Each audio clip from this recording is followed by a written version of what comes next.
No, it takes a minute to zero.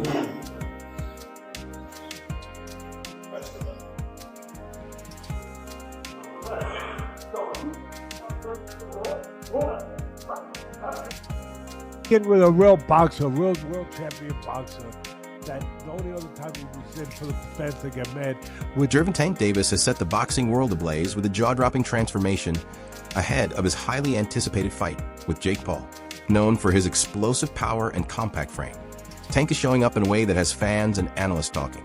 Recent gym footage reveals a bulkier, more intimidating version of Davis, sparking speculation that he's gearing up to face Paul's larger frame head-on.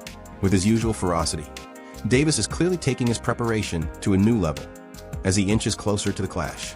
We were yelling so much about him fighting someone, fight somebody your size. His next opponent is by far the most credentialed guy ever fought actively in his prime. There's one problem. He fights at 135 pounds. He fights at 100. Tank's preparation for his bout with Jake Paul looks intense, with reports suggesting his training has evolved into a fierce battle against weakness. He's combining high-intensity strength work, heavy sparring, and relentless conditioning to match the noticeable size gain. Davis is reportedly focusing on heavier compound lifts to build core and upper body mass, while maintaining the speed and footwork that have made him so dangerous. His sparring partners have also grown in size, pushing Davis to adapt to physically dominant opponents, even resembling heavyweights, all in preparation for Paul's imposing presence. Cause I'm back down on my own. Dig down, let it burn, baby, let it burn. Oh. Mind over matter, son. Mind over matter. This is the blues I'm Ain't nobody doing no shit like this. Come in the desert. Nigga trying to stay away from the desert. He come in the desert. when the night Camera. is cold. Oh, shit. Light, camera, action. And fighting for the Light, action. Cat. Come on, Tank. Come on, Tank. Run him out. Run him out, Tank. Come on, let me test it. But dig down in there. Dig down in there. 10 seconds. This is the blues I'm playing. Don't think about it. Don't think about it. This is the final thing. Remember that gun on it? They got that gun on that tank. They go, time. When the night is cold and low. He ain't gonna keep you here late tonight. Good job. It's been hard being away from my daughter. You know, she actually here, she sleep. Just being away from her, it was a little touchy, but I know when I'm up, up against. You know, I know that I got pay-per-view.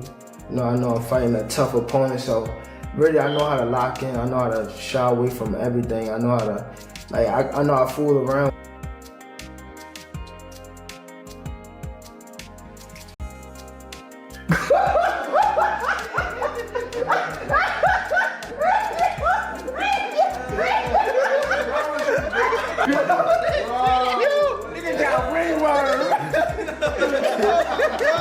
I said 10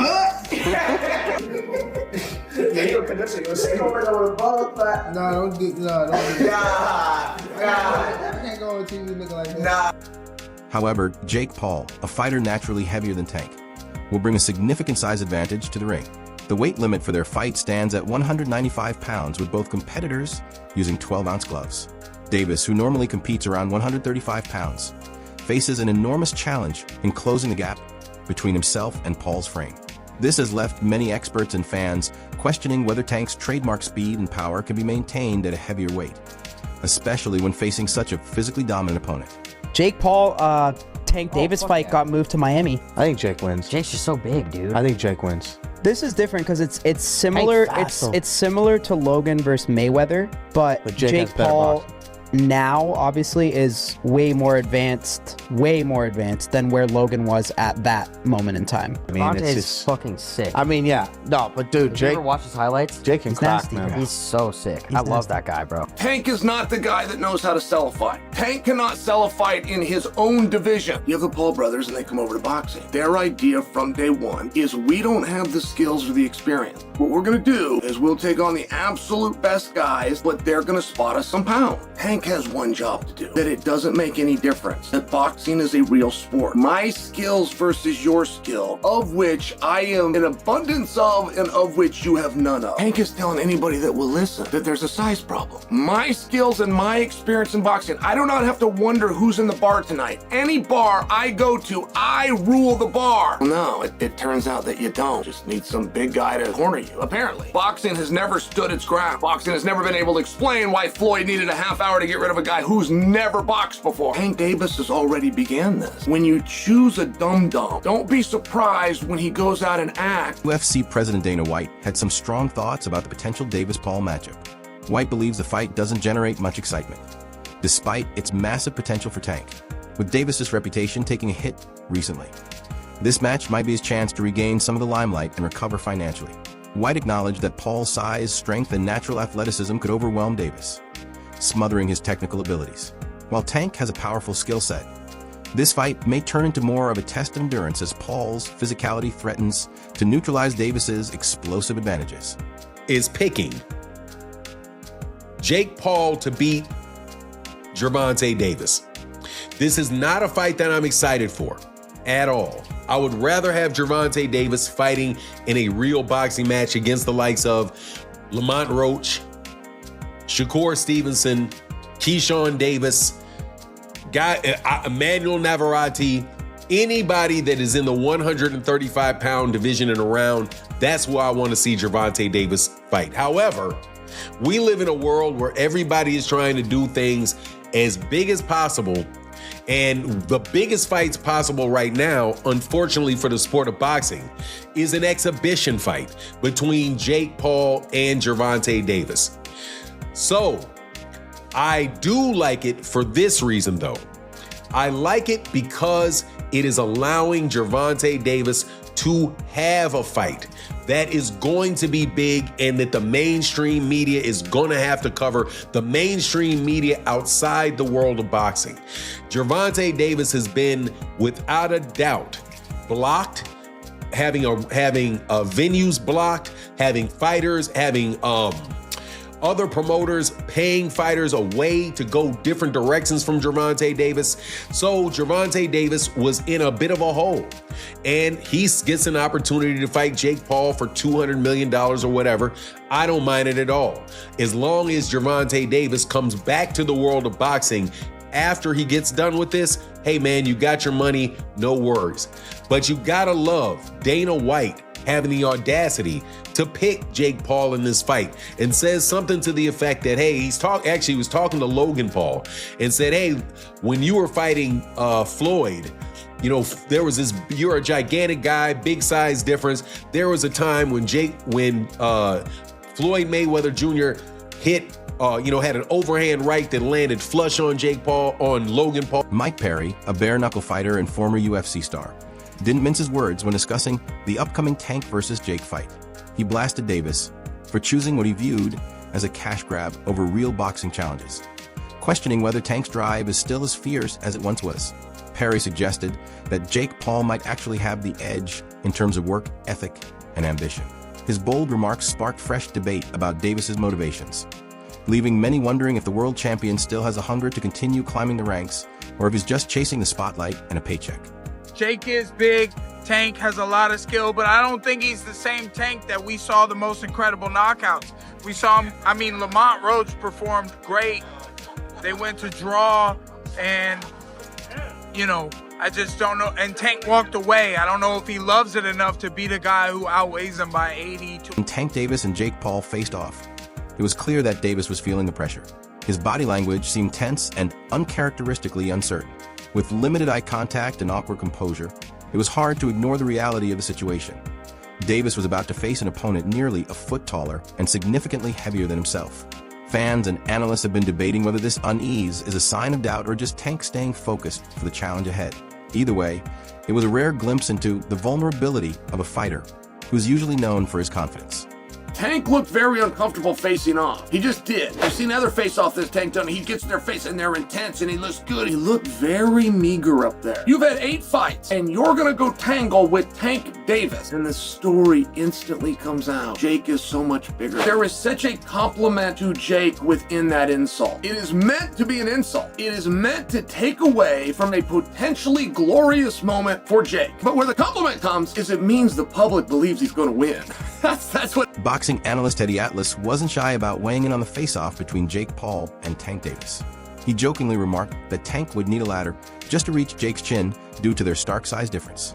Atlas pointed out that while size mismatches aren't unheard of in boxing, this one goes beyond the usual. He drew a comparison to the potential Canelo Alvarez versus Terence Crawford matchup, noting that while the size difference was significant, it wasn't as extreme as the one between Davis and Paul.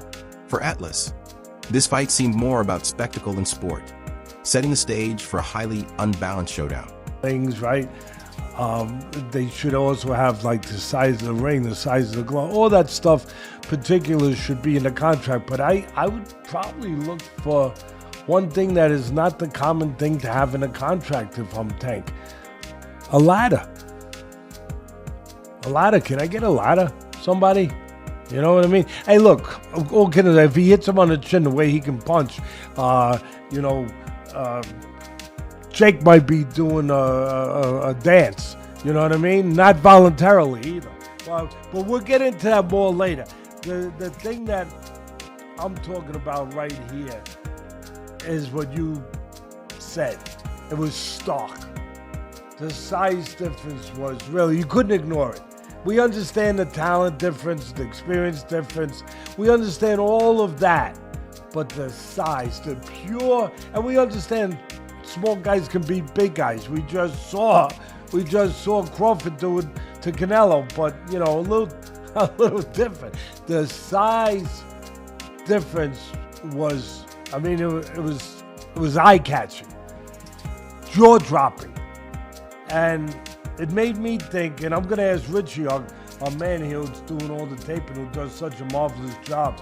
I'm gonna ask him because I know he's an expert in this area. But it reminded me of one of the Rocky movies where they had the face, where they did the wrestling thing with Rocky and Hulk Hogan, AKA Thunder Lips. He was Thunder Lips back there. And I thought I had it right, and it was confirmed to me. It's Rocky. Shakur Stevenson didn't hold back when asked about the potential Jake Paul versus Tank Davis fight.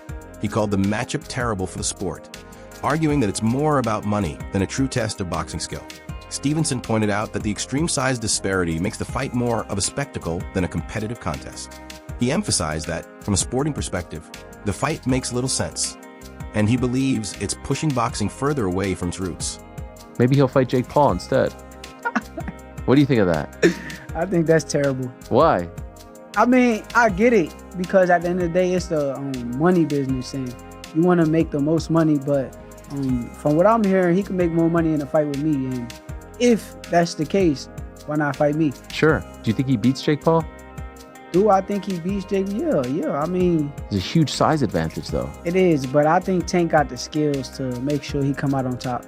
Do you think that Jake has gone better? Yeah, I think actually Jake got tremendously better from the time frame that he started till now. And in the right situation, I also could see him become a world champion. Tank's promoter Leonard Ellerby shed some light on Davis's motivation, explaining that personal struggles played a big role in his decision to step away from certain fights. Ellerby pointed out that Tank wasn't motivated to face Lamont Roach, explaining that he wasn't mentally ready for that challenge. The focus shifted more toward managing personal issues rather than pushing for career milestones. Now, with a huge payday on the table against Jake Paul, Ellerby believes this might be the perfect opportunity for Tank to bounce back. Holy shit, Jake Paul versus Tank Davis is actually happening. What the fuck is going on? I guess Tank is going broke because that's the only justifiable reason you ruin your legacy against a guy like Jake Paul. And yes, I do think Jake Paul is going to win. Tank Davis is a much better boxer and has crazy power, but he's 5'5", 130. That power is not going to carry over against someone who is 6'1", 210. And it's not like Jake is bad. Yes, his fights are boring. He says he's going to step in the ring and sleep his opponents, but the only people who end up sleeping are the audience. Mike Tyson fight. But at the end of the day, he's a big guy with power who's training boxing full time, and he has beaten some legitimate competition. Woodley, Nate Diaz, Anderson Silva, Mike Perry had a competitive fight with Tommy Fury, but it's crazy how particular Jake has to be when selecting his opponents. They have to have enough clout to be interesting, enough skill to be taken seriously as a threat, but at the same time have clear weaknesses and disadvantages that Jake and his team can exploit to win. Now that he's fighting an elite boxer, he has to fight someone 7 weight classes down. I mean, Tank could win if he makes Jake do a very aggressive weight cut, but I just don't see that happening. I got Jake by 3rd round TKO. He should put me on the co-main event and allow me to fight Francis Ngannou. That would be an easy 1st round knockout for myself. MMA. I gotta ask you, Jake Paul versus Gervonta Davis. Does Davis have a chance? Gervonta is a great boxer, but he ain't gonna be. So you got Jake Paul by knockout, or? No, I don't got anybody, but I don't think. He's just too small. It's just. I don't want to beat up somebody that small. I don't want to. You know what I'm saying? What do you think of the fight? I don't want to lose to somebody that. There's no point in the fight. It's a great fight, actually. I'm not hating on the fight, but I think. My thoughts on it is let's watch it, see what happens. Ryan Garcia said that boxing is turning into WWE. Yeah, with that type of matchup. What do you agree? Last thing, White House card, like he said, you want Conor McGregor? Yeah, but the whole thing's on WWE, so right. It's like, at least that's happening and it's getting something to talk about, something to watch, and I'm looking forward to that fight. MMA veteran Nate Diaz had no interest in speculating on the outcome of the Jake Paul versus Tank Davis fight. Diaz dismissed the matchup as nothing more than a money-making spectacle, calling out the trend of money-driven events in modern boxing. He expressed frustration that boxing is losing its integrity by focusing on these staged fights instead of meaningful contests. For Diaz, fights like these aren't about competition. They're about entertainment, and that's not something you can take seriously. Michael Bisping raised important concerns about the looming size mismatch between Jake Paul and Tank Davis. Bisping pointed out that Paul will be facing someone nearly 100 pounds lighter than him, which he argued goes against the principles of fair competition. He drew parallels to the criticism that surrounded Tyson's late career fights, noting that Paul's rise to the boxing ranks feels less about competition and more about spectacle. The criticism around Jake's selective opponent choice highlights how far boxing has strayed from traditional competition toward events designed to fill seats and generate pay-per-view numbers. That is at least 65 pounds heavier than you. That is called one thing. That's called being a bully. It was bad enough when he fought Mike Tyson, a man that was 58 years old, and he was walking around like, I just beat the baddest man on the planet. I just destroyed Mike Tyson and went out there and I beat him, and him and his brother are all celebrating and shit like that. It's like, dude, what are you doing? What don't you understand about this? If you want respect from your peers, if you want everyone on the planet to look at you and take you seriously and give you credit as a boxer, you have to take on challenges that are real. You have to go up against someone that keeps you up at night, against someone that gets you out of bed in the morning to go for a run because the fear of them beating you down is real. Not going up against someone that is so small. If you were to go up to this guy in a bar and try and start a fight with them, people would look at you and say one word, whoa, stop being such a bully, leave him alone. You are way bigger than this guy. And that's clearly what we have here. It is ridiculous. When you look at the tail of the tape, Gervonta Tank Davis, granted, a very, very skilled boxer, a world champion. He's had some great wins. He's had a tremendous career. He's got 28 knockouts on his record. I'm just looking at the tail of the tape here. 30 years old, Jake Paul, 28. Gervonta Davis is 5'5" tall, whereas Jake Paul is 6'1". I would never dream on picking on a guy that is 5'5" tall. Granted, there's some tough guys out there that are 5'5", okay? They're smaller guys, but for 5'5", they'll pack a good punch. Typically, That wraps up today's. Don't forget to like the video, drop your thoughts in the comments, and subscribe for more coverage of the biggest stories in boxing. Until next time.